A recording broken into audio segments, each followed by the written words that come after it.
जातियां भी जो है वो कांग्रेस पार्टी के साथ ही जा रही हैं। ये जो नैरेटिव है, आपने देखा होगा कि उसने कहा कि हमारी बिरादरी, तो जातियों के अंदर भी कई बिरादरी भी होती है, उनके अलग 36 बिरादरियों की बात हरियाणा में हमेशा होती है। एक बार जल्दी से आशुतोष जी, शाखा से निकले इसलिए इनको सब कुछ माफ, कुछ भी मेरे को बोल सकते। ठीक है, फिर तो एक ही लाइन में आपने बात कर ली। आप कहाँ से निकले हैं आशुतोष जी? मैं तो शाखा से नहीं निकला हूँ। चलिए ठीक है, आपके इतिहास में ज्यादा जाएंगे तो बहुत सारी पार्टियों से गुजरना पड़ेगा, लेकिन और मीडिया से भी। लेकिन उससे पहले एक बार चूंकि बात महारथियों की हो रही है और कुमारी शैलजा भी एक बड़ा फैक्टर मानी जा रही है, जिन Jat versus non Jat vote की बात हो रही है, एक बार जब शॉट काट लीजिए जल्दी से। एक बार महारथियों की तस्वीर यहाँ पर हम दिखाना चाहते हैं, क्योंकि ये जो फर्स्ट पेज में महारथी आपको दिख रहे हैं उससे ज्यादा भी महारथी है। हम आपको दिखाएंगे कि ये टच स्क्रीन पर एक बार चलते हैं। टच स्क्रीन पर हम आपको दिखाएंगे कि जो कुमारी शैलजा है वो खुद भी मुझे से इंटरव्यू में उन्होंने कहा 11 सीट से मैं चुनाव लड़ना चाहती हूँ, मुझे टिकट नहीं दिया गया। सोनिया गांधी से मिलने के बावजूद वो ये दम भरती रही कि मैं भी सीएम पद की दावेदार हूँ। कई लोग इसके पीछे की स्ट्रैटेजी ये मानते हैं कि चूंकि 20% दलित वोट शेयर है हरियाणा में, तो ये उम्मीद दलितों में भी बना रहे कि कुमारी शैलजा भी बन सकती है मुख्यमंत्री, इसलिए वो वोट बैंक भी उनके साथ इंटैक्ट रहे, इसलिए किया गया। 22 से 25% जाट वोट है, जिस पर कांग्रेस पार्टी बहुत आगे पहले से रहती है। इसी के साथ अन्य अगर जातियों को आप देख लीजिए, वहीं बीजेपी हमेशा से नॉन जाट वाली पॉलिटिक्स वहां पर करती रही है, लेकिन इस बार क्या उनको कामयाबी मिलेगी? जो ओबीसी है, अहिरवाल, जीटी वोट बेल्ट जो कहा जाता है, उन सीटों पर भी मामला डगमगाया हुआ बताया जा रहा है फिलहाल भारतीय जनता पार्टी के लिए। तो कुल मिलाकर ये वाली ये जो 4 सीटें हैं, इसी में आप दिनेश फोगाट की सीट देख रहे हैं। बहुत सारे निर्दलीय, सावित्री जिंदल देखिए टिकट नहीं मिलने की वजह से वो निर्दलीय चुनावी मैदान में हिसार की सीट पर उतरी है। इसी के साथ दिनेश फोगाट की सीट हम आपको दिखा रहे हैं, जहाँ पर कैप्टन बैरागी, योगेंद्र बैरागी उनके साथ चुनावी मुकाबले में है, जुलाना की सीट।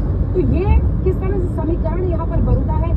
श्रुति चौधरी इस बार चुनावी मैदान में है, ये देखिए आपको दिख रही है पूजा जी, जो कि यहाँ पर कांग्रेस पार्टी की उम्मीदवार है। लेकिन श्रुति चौधरी की सीट बहुत दिलचस्प है, क्योंकि यहाँ पर माना जा रहा है कि इस सीट पर भी, शाम वाली सीट पर भी मुकाबला मुश्किल हो सकता है। इनकी मां चुनाव के पहले किरण चौधरी आ गई भारतीय जनता पार्टी में, कांग्रेस बीजेपी से बहुत खुश थी। श्रुति चौधरी, उनकी बेटी को चुनावी मैदान में उतारा गया है। वैसे कुलदीप बिश्नोई को तोहफा मिला जब भव्य बिश्नोई को वहां चुनावी मैदान में उतारा गया। तो इस बार मुकाबला जबरदस्त है, लड़ाई बड़ी है। 10 मिनट का इंतजार है, जिसके बाद रुझान आने शुरू हो जाएंगे और 10 मिनट के रुझान आने के साथ ही आपको कम से कम पोस्टल बैलेट से एक तस्वीर बनती हुई दिखाई देगी। लेकिन 9-10 बजे तक तस्वीर साफ हो जाएगी इन राज्यों में किसकी बन रही है सरकार।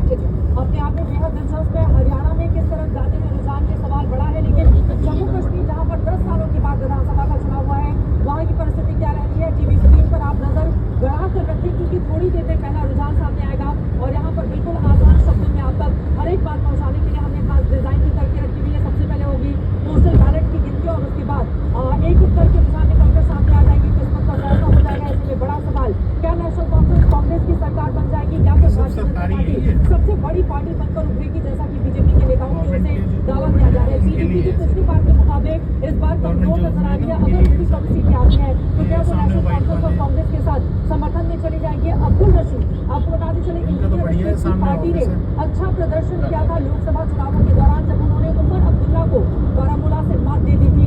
ऐसे में इस बार जब जेल से रिहा होने के बाद उनकी ओर से प्रचार प्रसार किया गया, जो अलगाववाद की विचारधारा को बढ़ावा देने के तौर पर एक उनकी अपनी पहचान है। 370 जब तक वापस नहीं आ जाता तब तक कोई सरकार नहीं बने, इस तरह का बयान उनकी ओर से दिया गया है। क्या रहती है परिस्थिति? एक टिप्पणी जल्दी से संजय जी, इंजीनियर रशीद कह रहे हैं कि जब तक 370 की बहाली नहीं हो जाती है किसी की सरकार नहीं बनी वहां पर। उनका बयान क्या है?